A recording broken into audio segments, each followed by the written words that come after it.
Okay, I'm sorry. This is part two of the lesson. So let's go back and watch the video. Fair use of the copyright statute of 1976. Fair use are not monetized, strictly for educational purposes, such as criticism, comment, and teaching, news reporting, and teaching.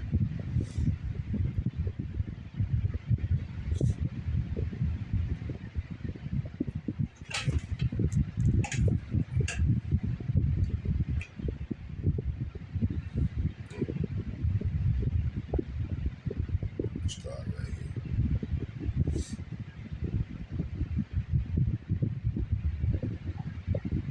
An IUL is an indexed universal life insurance policy. It's a type of permanent life insurance that Right now, the global economy is bleeding, and the financial markets are desperately trying to price in a nightmare designed to coordinate air campaigns, logistics chains, or intelligence operations. Sortie rates are down, coordination is degraded, targeting cycles are slower, and here's the part no one in America wants to say out loud. Iran is actively hunting these dispersed troops. The IRGC published a statement through Tasnim news agency telling civilians across the Gulf that it is their Islamic duty to accurately report the hiding places of American terrorists and send them information on Telegram.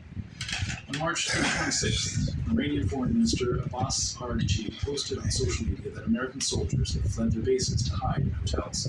He urged Gulf hotels to refuse them service. Iran is now publicly accusing the United States of using Arab civilians as human shields. That is the exact same charge America and Israel have leveled against Hamas and Hezbollah for years. The accusation has been reversed. Stay with me. Because what Russia is doing behind the scenes to enable these strikes is the dimension of this war that changes everything about how you understand it. The Washington Post reported on March 6th that Russia is supplying Iran with targeting data on American military positions. NBC News confirmed through 4 independent sources that Moscow is feeding Tehran intelligence on the locations of U.S. warships, radar systems, and communications nodes. CNN reported that multiple Iranian drones struck locations where American troops had recently been present. One intelligence source told CNN this shows Russia still likes Iran very much. Financial Times followed up on March 25th with a report that Russia is close to completing a phased delivery. See, Russia, man, is a guard to these nations, man. They finna. Hey, I just read that. Hey, man, the Lord is bringing these nations to court, man. He is being judged, Jack. Let me see. I got some stuff that hold on here.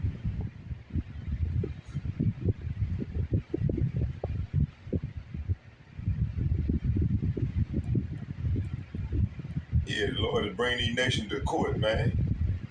It ain't escaping judgment. Judgment is in process.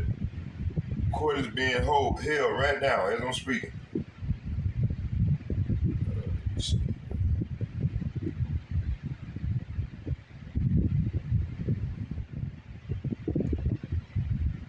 Yeah, let me see.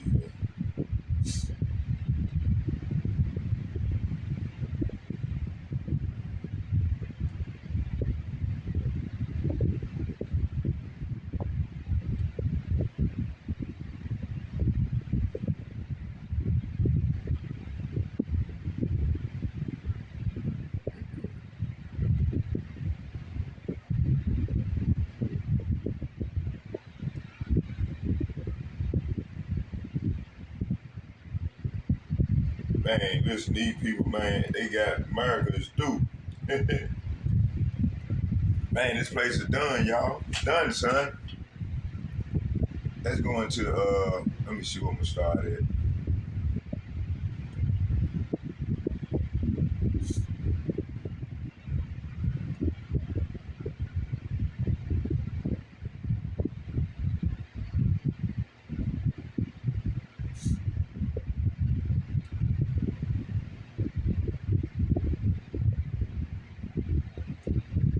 So the Most High is not passive in world affairs. He actively directs the rise and the fall of nations. What looks like geopolitical tension is often divine orchestration behind the scenes.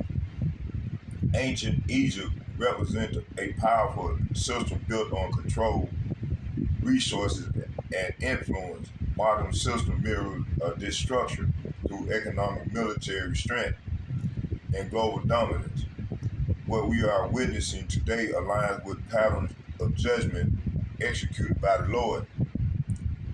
Let's start here. Let's go to Isaiah chapter 19, verse 1. It said, the burden of Egypt, behold, Yahweh rideth upon a swift cloud, and shall come into Egypt, and the idols of Egypt shall be moved at his presence, and the heart of the Egyptians shall melt in the midst of it. So that swift cloud symbolizes rapid, unstoppable judgment coming from the Most High. Idols being moved represent the collapse collapse of trusted system, economic, military, and leadership. The melting heart show the fear of instability among leadership and citizens alike. This mirrors modern reaction when global threats shaking financial and energy system. Fear spreads quickly when people realize their infrastructure cannot save them. Hey, this is what we're seeing right now. And wow, damn, man, fucking A. Shit.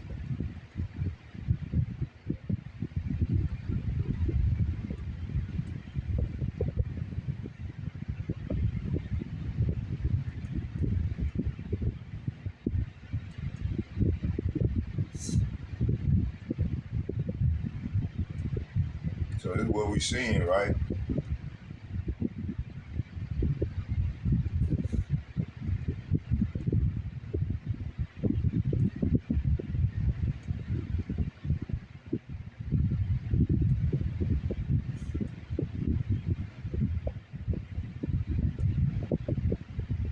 So the melting heart showed the fear and instability among leadership and citizens alike.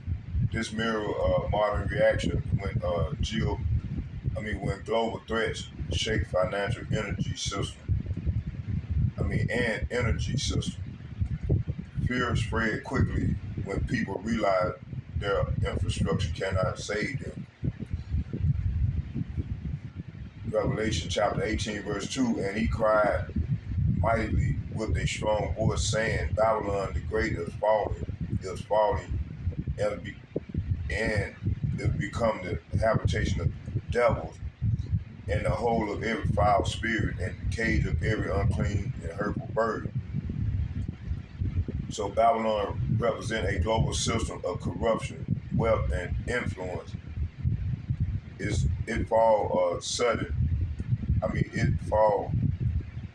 fall is sudden, just like the swift cloud judgment is. In Isaiah, both scriptures show that no empire, no matter how strong, is immune. Modern economic systems reflect the same fragile structure. When judgment comes, collapse happens faster than expected. The division within nation is one of the strongest signs of weakness. Power,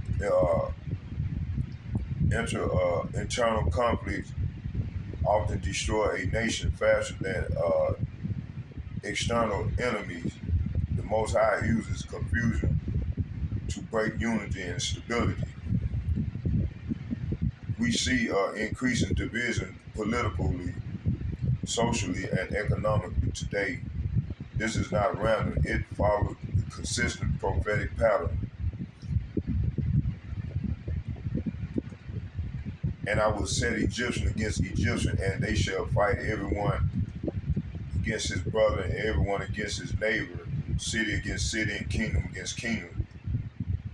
Isaiah chapter 19, verse 2. So this showed civil unrest. That's what's coming. And it said internal breakdown within a nation, brother against brother, and reflects deep societal division and distrust. City against city, shows localized instability spread nationwide. Kingdom against kingdom expands uh, this into global conflict. This mirrors rising tension across nations and alliances today. Mark chapter 3, verse 24, and it reads, it said, and if a kingdom be divided against itself, the kingdom cannot stand. And if a house be divided against itself, that house cannot stand. So the division guarantees collapse. It is a law of stability. It is a law of stability. A divided nation cannot maintain power or order. All right. So internal conflict weakens response to external threats. This is visible in modern political and social fragmentation. The breakdown begins within before its destruction comes from without.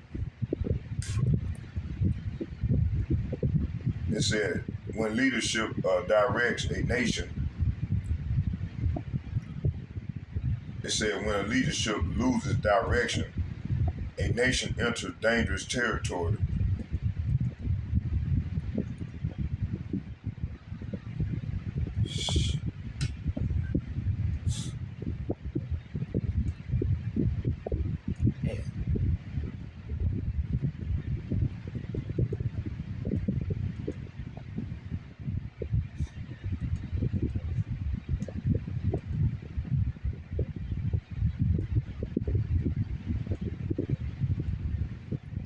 Okay, let me go back. Say when leadership loses direction, a nation enters dangerous territory. Wisdom and counsel are critical for stability and survival. The removal of understanding leads to desperate decision making. People begin to seek answers in unreliable and deceptive sources. This creates a cycle of confusion and worsening conditions. Isaiah chapter 19, verse 3. And the spirit of the Egyptians shall fail in the midst thereof, and I will destroy the counsel thereof, and they shall seek to the idols and to the charmers and to them that have familiar spirits and to the wizard. So the failing spirit represents loss of confidence and direction. Destroying counsel means leadership decisions become ineffective. Seeking idols reflect reliance on false systems and ideologies. Turning to charmers symbolizes deception and misinformation. This aligns with the confusion in modern leadership and public trust. 2 Thessalonians chapter 2, verse 11, it said, for this cause Yahweh Ba'ashem Yahushua shall send them strong delusion that they should believe a lie. So delusion is a judgment that clouds the perception of truth. People begin to accept falsehood as reality. Leadership and citizen both fall into deception. This accelerates national and global instability. It said, global instability. Truth become harder to recognize in times of judgment. That's what we're seeing right now. It says here, they said been dead, not a Jew is dead, and then they say, that they were rational and man, come on. It says, I was looking at a video where they talking about arresting him. I didn't get a chance to watch the whole. Matter of fact, I'm gonna watch that video next soon as I get done with this lesson. I should bring it on in now. It said when a nation lose internal instability. It said when a nation loses internal stability, leadership become more oppressor, and the Most High raises up rulers as instrument of judgment. A cruel Lord is not.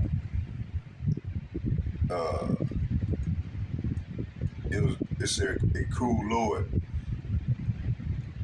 is not. Damn, what that word is? It's in the Greek. It is a direct response to corruption and rebellion. History shows that unstable societies often produce harsher governments. This pattern is repeating a different forms across the earth today. Isaiah chapter 19, verse 4, it said, and the Egyptian will I give over into the hand of a cruel Lord, and a fierce king shall rule over them, saith the Lord, Yahweh of hosts.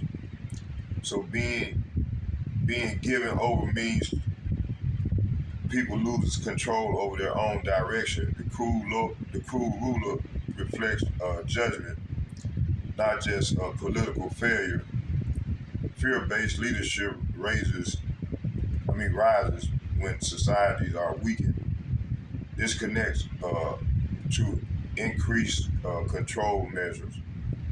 During crisis, power consolidates quickly when people are desperate for stability. It says all this have I seen and applied my heart unto every work that is done under the sun. There is a time wherein one man ruleth over another to his own hurt. So it said rule to his own hurt shows leadership that harm the people. Authority becomes a burden rather than a protection. Okay, it said oppression increases under unstable conditions. The people suffer while leadership tightens control. This is the repeating cycle throughout history and prophecy. So this is what we're seeing right now going on.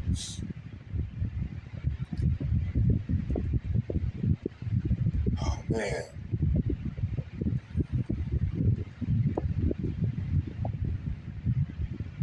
Oh yeah, let's go back here. Delivery of attack drones to Iran. Western intelligence believes these are Goran 2 models, which are Russia's factory-built version of Iran's Shahed 136. Russia took that Iranian drone design, onshored its production during the Ukraine war, scaled it up in Russian factories, and is now shipping the finished product back to Iran through the Caspian Sea. If that drone pipeline is sustained, it could allow Russia to help Iran replenish strike inventory even after... No, this ain't the video I was watching. Hold on, y'all. A new U.S. energy platform is evolving. This is your chance to invest early. Frontieras has been... A lot has been happening. First, we had that threat from President.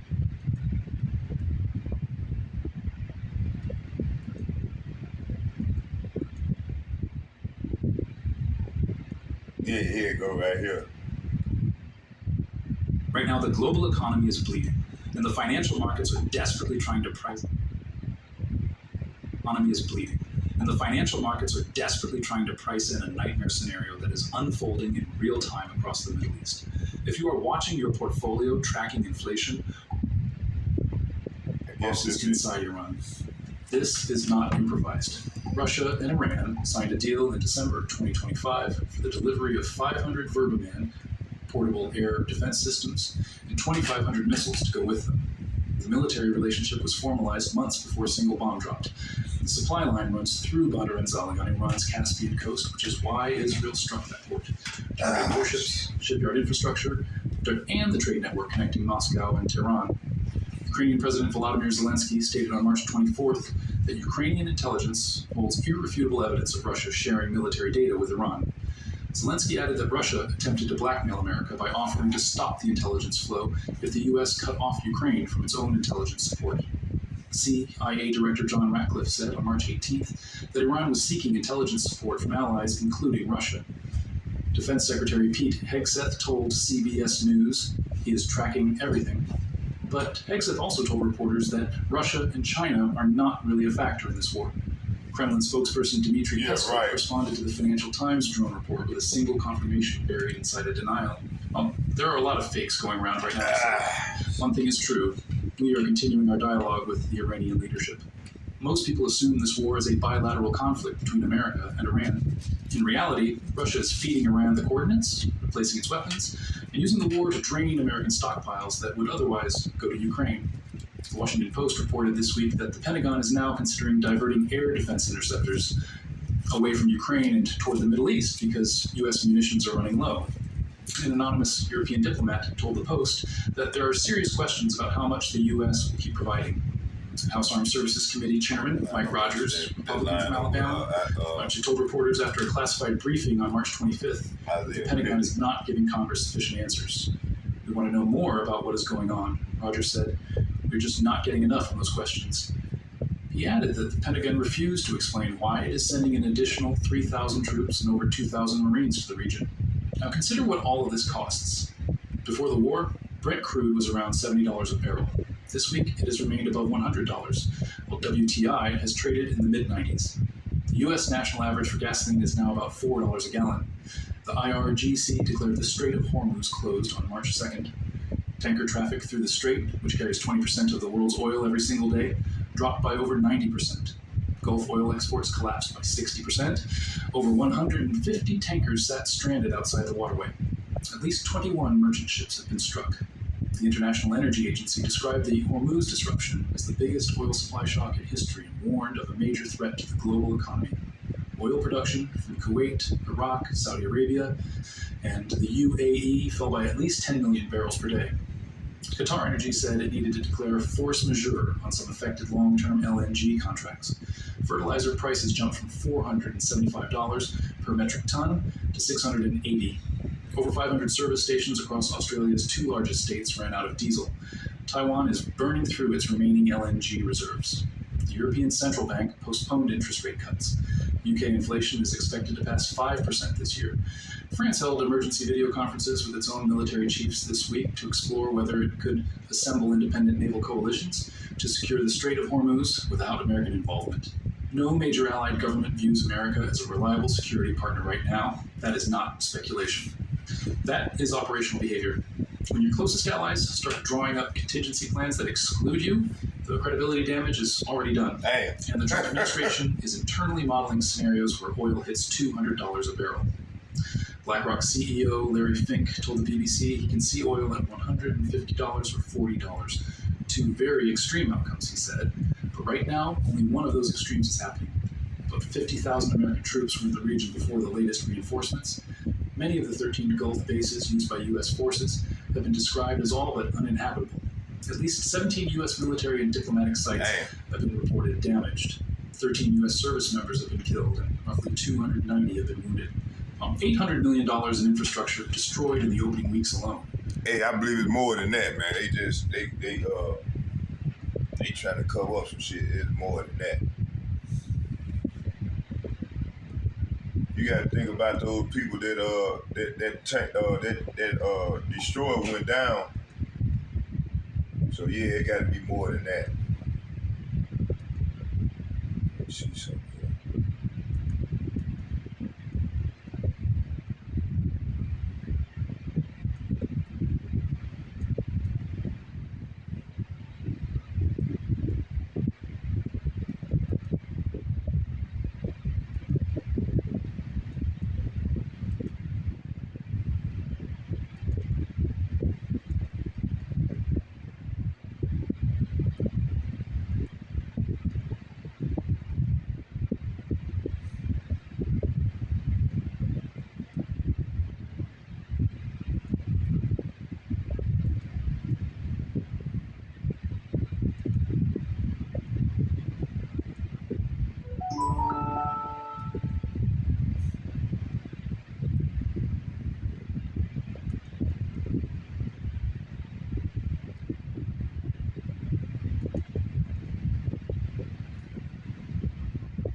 said,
yeah, I got so much here.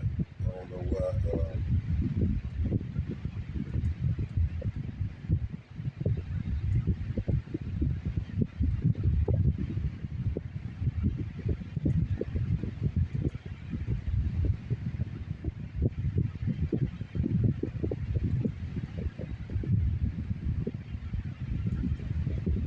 Ain't it, man.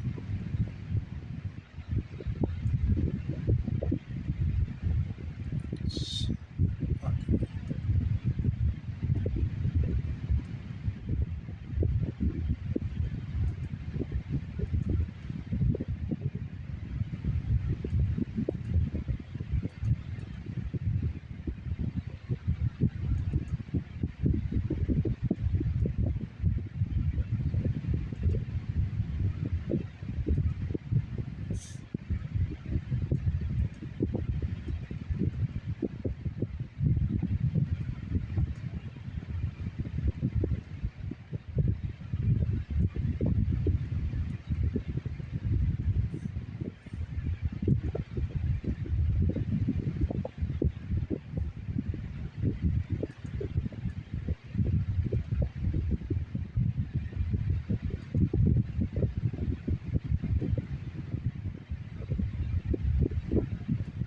So like I was saying, this is the banker war. The bankers want this here.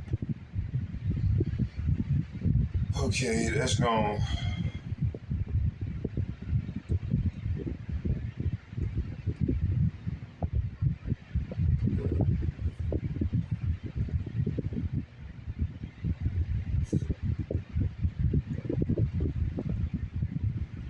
Clear out some of this stuff here, man. It'll be right. Oh, dude, it is what? Hey, I knew I had it somewhere in there. I couldn't think where I had it at. Okay, let's get yeah.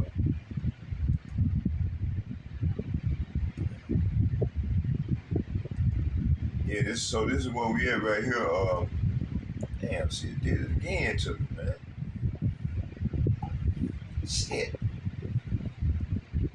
Okay, no.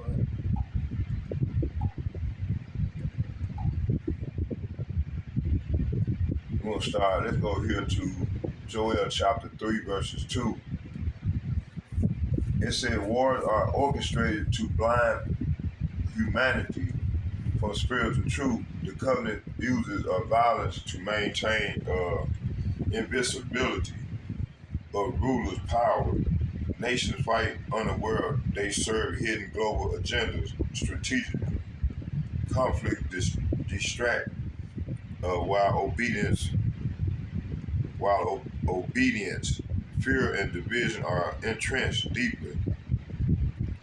Isaiah chapter 24, verses 5, it said, the earth also is defiled under the inhabitants thereof, because they have transgressed the laws and changed the ordinance and broken the everlasting covenant. So wars enforce obedience while masking a spiritual and economic exploitation.